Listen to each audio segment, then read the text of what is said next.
Greetings, friends! This video isn't about cookbooks, the talent of chefs, or haute cuisine.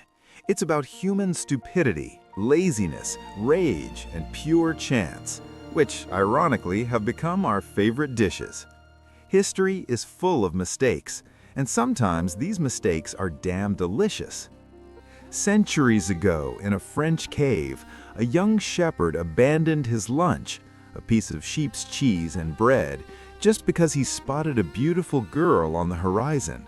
He ran after her, forgetting about food for months. When he returned, the cheese was covered in a hideous blue mold. But hunger proved stronger than disgust. Thus, one young man's passion gave the world Roquefort cheese. In 1762, at a London club, John Montague, Earl of Sandwich, couldn't tear himself away from the card table for a whole day. His passion was so great that he ordered a servant to bring him meat sandwiched between two pieces of bread so as not to stain his hands and cards with grease. His addiction created the sandwich, eaten by billions today. In 1835, Lord Sandys brought a sauce recipe from India, but the apothecaries Lee and Perrins created something so foul that they horrifiedly threw the barrel into the farthest corner of their cellar. It was forgotten for 2 years. When the barrel was discovered during a cleaning, time and fermentation transformed the rotten stuff into the exquisite Worcestershire sauce. Sometimes oblivion is the best recipe. In 1853, Chef George Crumb encountered the most capricious customer of his life. The customer repeatedly returned fried potatoes, complaining about the thickness of the slices. Blinded by rage, Crumb sliced the potatoes paper thin, fried them until they were hard as rocks, and covered them in salt, hoping to break the customer's teeth. But the chef's rage gave birth to chips.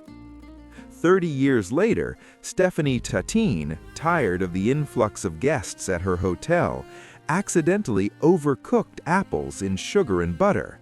Smelling something burning, she panicked and covered the burnt fruit with batter right in the pan and threw it in the oven. This tired woman's mistake became the famous tarte tatin. In 1938, pharmacist John Pemberton was attempting to concoct a headache remedy. One day, his assistant mistakenly diluted the thick syrup with carbonated water instead of plain water. This spoiled migraine syrup became Coca-Cola, the most profitable mistake in pharmaceutical history. In 1898, the Kellogg brothers were attempting to make a diet cereal, but forgot the cooked wheat on the stove for several days.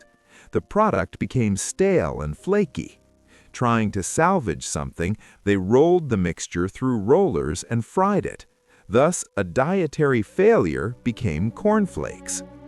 On a frosty night in 1905, 11-year-old Frank Epperson left a glass of soda and a stirrer on the porch.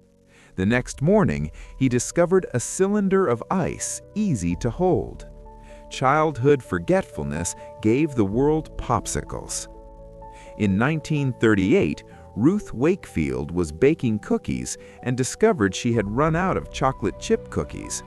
She broke a regular bar into pieces, confident they would melt in the heat and mix with the dough. But the chocolate remained in blobs. The baker's naivety gave birth to the chocolate chip cookie. And in 1943, when a restaurant in Mexico had already closed, a group of hungry ladies demanded food. Ignacio Nacho Anaya found nothing in the kitchen but leftover tortillas and cheese. He baked them with peppers, simply to avoid being cursed for having an empty kitchen. And so, fear of customers created nachos. These are just a few stories. Time flies, human genius is impressive, but human inattention is what fills our plates. These dishes weren't meant to exist, but here they are. Enjoy your meal, and remember, your next mistake could become the stuff of legend, or just ruin your dinner.